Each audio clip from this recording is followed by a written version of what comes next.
Hi friends. So finally Bigg Boss అగ్ని పరీక్షకు సంబంధించి ప్రోమో అయితే రిలీజ్ అయిందండి.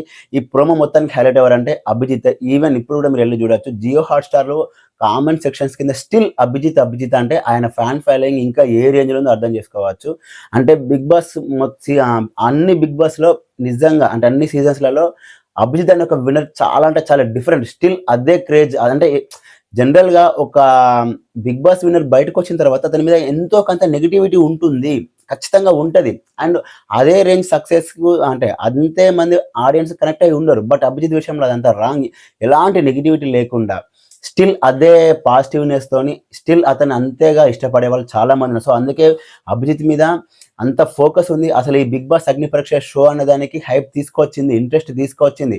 ఆడియన్స్ ఈ రేంజ్ ఇంట్రెస్ట్‌తో చూస్తుంది కూడా కేవలం అభిజిత్ కోసమే. అది ఖచ్చితంగా 100% ఫ్యాక్ట్.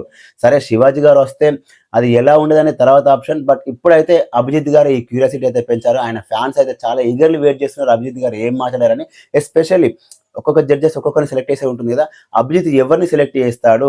అభిజిత్ ఏం పాయింట్స్ మీద సెలెక్ట్ చేస్తాడు? అభిజిత్ అసలు ఓవరాల్‌గా అగ్ని పరీక్ష షోలో ఎలా బిహేవ్ చేశాడు? ఏం మాట్లాడాడు? ఏ పాయింట్స్ రేజ్ చేశాడు? ఎవరితో ఎలా మాట్లాడాడు అనేది నిజంగా ఆడియన్స్‌లో అయితే ఖచ్చితంగా క్యూరియాసిటీ అయితే ఉంది. సో, కేవలం అభిజిత్ కోసమే బిగ్ బాస్ అగ్ని పరీక్ష షో చూసే వాళ్ళే చాలా మంది ఉన్నారు. ఇది ఫ్యాక్టు. సో, అందరి కళ్ళు నిజంగా అభిజిత్ పైనే ఉన్నాయి. అభిజిత్ ఏం మాట్లాడాడనేది చూడనీకే చూస్తున్నారు. So, finally Bigg Boss team వాళ్ళు ఏ ఉద్దేశంతోనైతే అభిజిత్‌ని తీసుకొచ్చారో అంటే బిఫోర్ అంటే అతను గెలిచిన తర్వాత అతనికి కొంత వరకైతే అన్యాయం జరిగింది. ఆయన ఎక్కడ కూడా మా టీవీకి సంబంధించిన షోలో పార్టిసిపేట్ చేయలేదు. ఎక్కడ బిగ్ బాస్ సంబంధించి ఎక్కడ మాట్లాడలేదు. అసలు ఎక్కడ పెద్దగా బయటకు కూడా వచ్చింది లేదు. ఆయన పని ఆయన చేసుకుంటూ వెళ్ళాడు. 1, 2, 3 వెబ్ సీరీస్‌లు అయితే చేశాడు. బట్ సినిమాలో అయితే ఎక్కడ ట్రై చేయలేదు. సో, అభిజిత్ అనే పర్సన్ బిగ్ బాస్ షోకి ఒక డిఫరెంట్ పర్సన్. అంటే అతను గెలిచిన తర్వాత అందరిలా కాకుండా తను డిఫరెంట్ వేలో వెళ్ళిపోయాడు. యాక్చువల్‌గా తనకొచ్చిన క్రేజ్‌తోని ఒక సినిమా తీసుంటే ఖచ్చితంగా క్లిక్ అయ్యేవాడు. అంటే ఈ బిగ్ బాస్ విన్నర్‌లో ఎవరైనా సరే సినిమా తీస్తే వాళ్ళెవరు పెద్దగా క్లిక్ అవ్వలేదు గానీ, అభిజిత్ విషయంలో అది ఖచ్చితంగా రాంగ్ అయ్యేది. ఆయన గనుక సినిమా తీసుంటే మాత్రం ఖచ్చితంగా క్లిక్ అయ్యేవాడు. బట్ ఆ రీజన్స్ ఏమో మనకు తెలియనప్పటికి గూడా ఆయనకంటే ఒక సెపరేట్ వేలో ఎళ్తున్నాడు. అది గూడా చాలా బాగుంది. సో, ఫైనల్లీ ఆయన వల్ల ఈ బిగ్ బాస్ అగ్ని పరీక్ష షోకైతే ఒక హైప్ అయితే క్రియేట్ అయింది. ఇకపోతే నవదీప్ అన్న చాలా బాగా అనిపించాడు. ఎంటర్‌టైన్‌మెంట్ కా బాప్. అండ్ బిందు మాధవ్ గారు mask, without mask, black mask, white mask అని చెప్పారు. సో, తను కూడా అంటే ఇక్కడ ఎవరిని నేను తక్కువ చేయాలనుకోవట్లేదు. బట్ బిందు మాధవ్ గారు కూడా చాలా బాగా మాట్లాడారు. ఓవరాల్‌గా బిగ్ బాస్ అగ్నిపక్ష ప్రోమో అయితే చాలా బాగుంది. ఇకపోతే ఇదంతా బానే ఉంది. ఆడియన్స్ ఓటింగ్ ఎలా తీసుకుంటారు? ఎందుకంటే ఆగస్ట్ 22 నుంచి మనం అనుకున్నది ఏంటంటే ఓన్లీ 10 డేస్ మాత్రమే ఉంటుంది. ఆగస్ట్ 30 లేదా సెప్టెంబర్ 1 వరకు మాత్రమే షో ఉంటుంది అనుకున్నాం. కాకపోతే వీళ్ళు షాక్ ఇచ్చారు. ఆగస్ట్ 22 నుంచి ఆగస్ట్ 22 నుంచి సెప్టెంబర్ 5 వరకి షో రన్ అవుతుంది.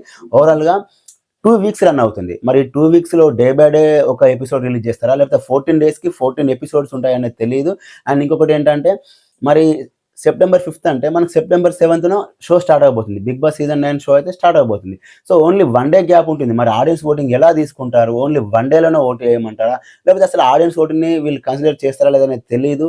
అంటే దీన్ని ఎవరు ఎక్స్‌పెక్ట్ చేయరు. ఇన్ని లీక్‌లు ఇచ్చిన వాళ్ళు ఎవరైనా సరే అంటే ఆగస్ట్ 22 నుంచి స్టార్ట్ అవుతుందని చెప్పారు గానీ దీని ఎండింగ్ సంబంధించి ఎవరు ఎక్స్‌పెక్ట్ చేయలేదు. బిగ్ బాస్ టీమ్ వాళ్ళు నిజంగా ప్రోమో ద్వారా షాక్ ఇచ్చారనుకోవచ్చు. సెప్టెంబర్ 5 వరకైతే నేనైతే ఎక్స్‌పెక్ట్ చేయలేదు. మహా అయితే సెప్టెంబర్ 2 ఆర్ 1 వరకే ఉంటుందనుకున్నా. బట్ సెప్టెంబర్ 5 వరకే వీళ్ళు ఇవ్వడం అనేది నిజంగా షాక్ అనిపించింది. ఓన్లీ 1 డే గ్యాప్ ఉంది. ఇప్పటికి ఎలాంటి సెలబ్రిటీస్ ఎవరొస్తున్నారు? ఎవరు లేరని అసలు సెలబ్రిటీస్ మీద ఎవ్వరికీ క్లారిటీ లేదు. ఎంత పెద్ద రివ్యూవర్ అయినా సరే ఈ సీజన్‌లో ఇప్పటి వరకు ఏ సెలబ్రిటీ వస్తున్నాడు? టీవీ సీరియల్స్ వాళ్ళైనా, సినిమా వాళ్ళైనా, షోస్ చేసేవాళ్ళైనా, ఇన్‌స్టాగ్రామ్ ఇన్‌ఫ్లుయెన్సర్ చేసేవాళ్ళైనా ఎవరైనా సరే ఎవరొస్తున్నారా అనేది మాత్రం ఇప్పటికి ఎలాంటి క్లారిటీ లేదు. అసలు ఎవరికి కన్ఫర్మేషన్ గూడా లేదంట ఇప్పటి వరకు. అంటే వీళ్ళు ఇంటర్వ్యూస్ చేసిన తర్వాత గూడా వీళ్ళొస్తున్నారు, వీళ్ళని తీసుకుందామని ఎలాంటి మెయిల్ కన్ఫర్మేషన్, ఫోన్ కన్ఫర్మేషన్ లేదు. సో, ఇప్పటి వరకైతే సెలబ్రిటీ విషయంలో ఎలాంటి క్లారిటీ లేదు. అండ్ ఏ సెలబ్రిటీ వస్తారో గూడా తెలీదు. ఎందుకంటే కామనర్స్ వర్సెస్ సెలబ్రిటీస్ ఈ సీజన్ 2 హౌసెస్ ఉండబోతున్నాయి. సో, డిఫరెంట్‌గా ప్లాన్ చేస్తున్నారు కాబట్టి సెలబ్రిటీస్ రావడానికి ఎలాగో భయపడుతున్నారు. నేను దానికి సంబంధించి సెపరేట్ వీడియో గూడా చేశాను. మీకు పాసిబుల్ ఉంటే చూడొచ్చు. అంటే ప్రీవియస్ వీడియోలో చూడొచ్చు. అండ్ సెలబ్రిటీస్ విషయంలో ఎలాంటి క్లారిటీ లేదు. అండ్ ఓన్లీ 1 డే గ్యాప్‌లోనే మళ్ళీ షో స్టార్ట్ అవుతుంది. సో, చూడాలి బిగ్ బాస్ టీమ్ వాళ్ళు ఏమైనా సస్పెన్స్ ప్లాన్ చేశారా? థ్రిల్లింగ్ ప్లాన్ చేశారా? అనేది చూడాలి. ఓవరాల్‌గా అయితే మీకెలా అనిపించింది ప్రోమో అనేది కూడా కామెంట్ చేయండి. అంటే కొంతమంది నార్త్‌లో ఏదో ఒక షో ఉంటుందంట ఈ టైప్ ఆఫ్ షోనే ఆ రేంజ్లో ఉంటుందని కొంతమంది ఎక్స్పెక్ట్ చేశారంటున్నారు. నాకు తెలియదు, నేను చూడలేదు, నాకు దానికి సంబంధించి ఏం ఐడియా లేదు. బట్ అది చూసిన వాళ్ళకి ఇది అంత నార్మల్ అనిపించింది అంటున్నారు. నాకు అది ఏమీ లేదు, నాకైతే టూ గుడ్ అనిపించింది ప్రోమో. నేను ఎక్స్పెక్ట్ చేసిన దానికన్నా బాగుంది. అంటే ఏదో సింపుల్గా నామకే వాసు చేస్తారేమో అనుకున్నా, బట్ అలా ఏమీ లేదు, చాలా బాగా చేశారు. ఎస్పెషల్లీ ఈ ముగ్గురు జడ్జెస్ ఎవరిని సెలెక్ట్ చేస్తున్న దాని మీద నేను ఎక్కువ వెయిట్ చేస్తున్నా. అంటే అభిజిత్ ఎవరిని సెలెక్ట్ చేస్తాడు, నవదీప్ ఎవరిని సెలెక్ట్ చేస్తాడు, బిందు మాధవ్ గారు ఎవరిని సెలెక్ట్ చేస్తాడు, వీళ్ళు సెలెక్ట్ చేసిన ఆ 3 పర్సన్స్ అంటే అభిజితే పలానా పర్సన్ని సెలెక్ట్ చేస్తాడు అని బిగ్ బాస్ టీం వాళ్ళు రివీల్ చేస్తారా, దాన్ని హైడ్ చేస్తారా అనేది మనం చూడాలి. ఎందుకంటే రివీల్ చేస్తే మాత్రం ఆ షాడో అనేది ఖచ్చితంగా సెలెక్ట్ అయిన కంటెస్టెంట్ మీద ఉంటుంది. అతని అభిజిత్ ఫ్యాన్స్ ఓటింగ్ అనేది ఖచ్చితంగా అతనిపై ఉంటుంది. అతను ఏం మాత్రం ఒక క్యూరియాసిటీ ఉంటుంది, అది అతనికి అడ్వాంటేజ్ అవుతుంది. ఈ ముగ్గురు ఎవరినైతే సెలెక్ట్ చేస్తారో ఆ ముగ్గురు మీద ఖచ్చితంగా అడ్వాంటేజ్ అవుతుంది. అంటే ఓవరాల్గా 15 మెంబర్స్లో ముగ్గురు జడ్జెస్ సెలెక్ట్ చేయాల్సి ఉంటుంది. ఈచ్ వన్ ఒక్కొక్కరిని సెలెక్ట్ చేయాల్సి ఉంటుంది. రిమైనింగ్ ఇద్దరిని మనం ఆడియన్స్ ఓటింగ్ ద్వారా సెలెక్ట్ చేయాల్సి ఉంది. ఓవరాల్గా 5 members, remaining 4 members Instagram influencer నుంచి తీసుకుంటారు. టోటల్గా 9 మెంబర్స్ని కామనర్స్ కేటగిరీలో తీసుకుంటారు. 9 మెంబర్స్ సెలబ్రిటీస్ ఉండబోతున్నారు అనేది నాకు తెలిసిన అప్డేట్. ఇది చేంజ్ అవ్వచ్చు, చేంజ్ అవ్వకపోవచ్చు, బట్ నాకు తెలిసిన అప్డేట్ ఇదే. అది ఎలా చేసినా, వాళ్ళు షఫిల్ చేసినా చేయకపోయినా ఓవరాల్గా ఇది సెలబ్రిటీస్ వర్సెస్ కామనర్గా జరగబోతున్న షో ఈ సీజన్ వరకు నాకు తెలిసినంత వరకు. సో ఈ అభిజిత్ ఎవరినైతే సెలెక్ట్ చేస్తాడో ఆ కంటెస్టెంట్ ఎవరు, అతను అంటే అభిజిత్కి నచ్చిన కంటెస్టెంట్ ఎవరు అనేది ఖచ్చితంగా క్యూరియాసిటీ ఉంటుంది. ఎస్పెషల్లీ అతనికి ఎక్కువ అడ్వాంటేజ్ ఉంటుంది.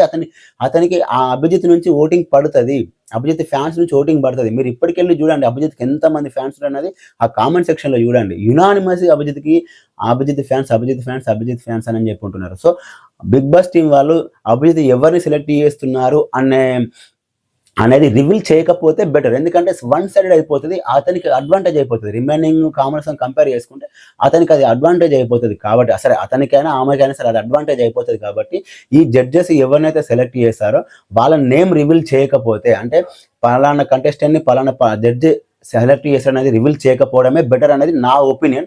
దీనికి సంబంధించి కూడా మీరు ఏమంటారో కామెంట్ చేయండి. అలాగే బిగ్ బాస్ సంబంధించి, అంటే ఈ బిగ్ బాస్ అగ్ని పరీక్ష షో స్టార్ట్ అయిన తర్వాత మన ఛానల్లో ప్రతి ఎపిసోడ్కి సంబంధించి లైవ్ డిబేట్స్ ఉంటాయండి. మీకు ఇంట్రెస్ట్ ఉంటే కనుక వచ్చి జాయిన్ అవ్వచ్చు. మీ ఒపీనియన్ కూడా షేర్ చేయొచ్చు. మీకేమనిపించింది, ఏ కంటెస్టెంట్ బాగా మాట్లాడాలని మీకు అనిపించింది కూడా మీ ఒపీనియన్ షేర్ చేయొచ్చు. అంటే నాట్ ఓన్లీ రివ్యూవర్స్, అంటే మేము చెప్పిందే ఇక్కడ కరెక్ట్ కాదు, మా ఒపీనియన్ కూడా రాంగ్ అవ్వచ్చు. మేము ఎలాగో మా పర్సనల్ ఒపీనియన్ చెప్తున్నామో అలాగే మీ ఒపీనియన్ మీరు చెప్పచ్చు. సో ఖచ్చితంగా మీరు లైవ్లో జాయిన్ అయ్యి మాట్లాడవచ్చండి. అండ్ మన ఛానల్లో బిగ్ బాస్ సంబంధించిన ఎవ్రీ అప్డేట్ ఉంటుంది, అలాగే ఎవ్రీ ఎపిసోడ్ మీద రివ్యూస్ కూడా ఉంటాయండి. సో ప్లీజ్ దయచేసి మన ఛానల్ సబ్స్క్రైబ్ చేసుకోండి. Thanks for watching.